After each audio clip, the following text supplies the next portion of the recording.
Morning म अहिले यो मल्टिपल कलेज मकनपुर मल्टिपल कलेजमा हामी एउटा चाहिँ नि कन्फरेन्समा पिएचडीको कन्फरेन्सका साथीहरू आइरहेका छौँ र म सानो यो एकदम स्ट्यान्डिङ अर्डरमा पोडकास्ट गर्न गइरहेको छु। मसँग हुनुहुन्छ डक्टर विनोद लिङदेन र म डक्टर सुन्दर सिंह। हामी अलिकति सानो जर्नल गसिप गर्न चाहन्छु। यो कस्तो लाग्यो, कहिले किन आउनुभयो डक्टर विनोद प्लिज?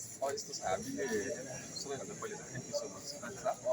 हामीले चाहिँ खास गरेर यो अब इन्टरनेसनल कन्फरेन्स जुन चाहिँ म कन्फरेन्स मल्टिपल क्याम्पसले आयोजना गरेको यो मेरो एक्सपिरियन्समा चाहिँ थट हो। यो लास्ट इयर चाहिँ नेसनल गरेको थिएँ र मैले चाहिँ तिनवटा मध्येमा दुईवटा अटेन्ड गरिरहेको छु भनेको यो कन्टिन्युसली भइरहेछ।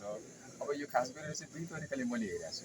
एउटा चाहिँ पिएचडी गरिसकेपछि हामीले अलिकति अपडेट पनि हुनुपर्ने हुन्छ, रिसर्चमा के कस्तो भइराखेको छ होइन, नलेज अपडेट गर्नको लागि त्यो पनि एउटा कारण भयो भने अर्को चाहिँ के छ भने काठमाडौँ अलिक सेन्ट्रिक छ अनि हेटौडामा हुँदाखेरि चाहिँ देशको विभिन्न जिल्लाहरूबाट जो चाहिँ बौद्धिक सफलहरू छ, जो रिसर्चरहरू छ उहाँहरूको लागि पनि पाइप पर्ने ठाउँहरू छ। त्यही भएर धेरैभन्दा धेरै रिसर्चरहरू चाहिँ यहाँ अटेन्ड गर्नुहुन्छ। त्यो हिसाबले पनि अब नेटवर्क पनि डेभलप हुने भयो, रिसर्चमा हामी अपडेट पनि हुन सकिन्छ। ठिक छ, अनि तपाईँ त एकदम अब man in black cool dress होइन, यङ हुनुहुन्छ, केमा पिएचडी गर्नु होला? होइन, मेरो त एकदमै जेनरल म्यानेजमेन्ट हो। मैले कन्टिन्युसली मास्टर गरिसकेपछि चाहिँ कन्टिन्युसली पिएचडी पनि गरेँ। अब यस्तै हो, पहिला के थियो भने एउटा ट्रेन्ड चाहिँ हामीले पिएचडी भन्ने बित्तिकै एकजना बुढो मान्छे सेतो कपाल भइसकेपछि लेभल भइसकेपछि त्यो एउटा पर्सेप्सन थियो भने अलिकति चेन्ज पनि गरौँ भन्ने हिसाबले पनि हो। किनभने हामी कन्टिन्युटी गर्दा पनि गर्न सक्छौँ, पढाइहरू कन्टिन्यू गर्न सक्छौँ, एट द सेम चाहिँ हामीले करियर पनि बिल्डअप गर्न सक्छौँ। करियर बिल्डअप गर्दा गर्दै एउटा एकाडेमिक डिग्री पनि साथसाथै लिन सक्यो भने त्यसले पनि केही नै तपाईँलाई यस्तो सेकेन्ड स्पेसको म्यान जस्तो लाग्दैन? Because you are a cool young man होइन, अलिकति त्यो डिग्री होल्ड गरिसकेपछि तपाईँलाई यस्तो लाग्दैन कि तपाईँ सोसाइटीबाट चाहिँ अलिकति त्यो अर्थोडक्स भएको जस्तो लाग्छ लाग्दैन? होइन, त्यसको लागि thank you so much compliment होइन। त्यस्तो यस्तो छ, इन्टरनेसनल प्र्याक्टिस हेर्ने भने यही इन्डियामा पनि हेर्ने भने कन्टिन्युसली उनीहरूले चाहिँ कन्टेस्ट गरिरहेको हुन्छ होइन। अब हामी यहाँ मात्रै त्यो अलिकति पहिला स्टोरी टाइपको छ भने हामी चाहिँ अलिकति म्याच्योर भइसकेपछि अथवा बोल्दा पनि त्यही सेतो कपाल भएको मान्छेले चाहिँ पिएचडी गरेको हुनुपर्ने भन्ने छ, त्यो अलिकति चेन्ज पनि गरौँ।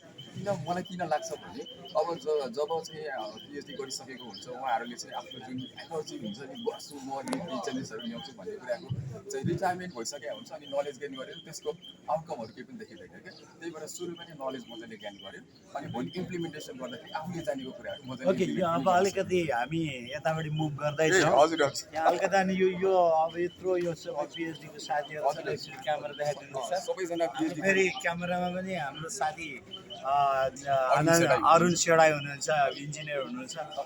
अनि अब अलिकति यो अब न्यू जेनेरेसनलाई तपाईँ कस्तो खालको म्यासेज एट दि एन्ड अलिकति दिन चाहनुहुन्छ? किनभने यङ जेनेरेसनले पनि पिएचडी भनेको चाहिँ अलिकति प्र्याक्टिसमा लिएर आएर अलिकति त्यो आफूलाई डिग्री होल्ड गर्यो भने एउटा राम्रो रिपुटेसन र डिग्निटी आउँछ जस्तो लाग्छ होइन? ग्राउन्डको कुरा के लाग्छ? एक्सपिरियन्स के रह्यो भने जस्तो अब हामी खास गरी यङ जेनेरेसन अलिकति फ्रस्ट्रेट पनि छौँ र एकैचोटि हामीलाई नर्सरीदेखि नै के गरेको छ भने अब इन्टरनेसनल करिकुलममा चाहिँ हामीलाई पढाइदिन्छ। त्यसो गर्दाखेरि हामीसँग हामीले कसरी कमर्सियलाइज गर्न सक्छौँ, यहीँको रिसोर्सेसहरू भन्ने कुरा चाहिँ अलिकति करिकुलममा चाहिँ इन्टिग्रेट हुन नसकेको हो कि जस्तो पनि लाग्छ। त्यही भएर बरु बाहिर पढ्नुहोस् आउनुहोस् मजाले यो ठाउँ पनि राम्रो तरिकाले गर्न सक्ने ठाउँहरू पनि छ, धेरै रिसोर्सेसहरू छ।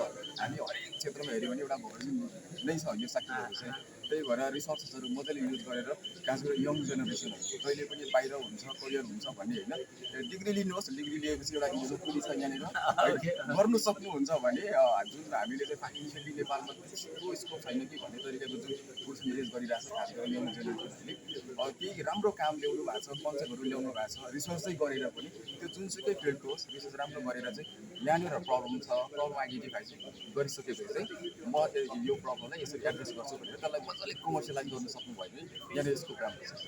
Okay, man in black mister doctor Vinod Lingden, तपाईँलाई अल द वे हेटौडामा तपाईँलाई यो कन्फरेन्सको लागि फेरि अल द बेस्ट, कङ्ग्रेचुलेसन्स र नेक्स्ट टाइम फेरि वान्स अगेन यो thank you so much sir.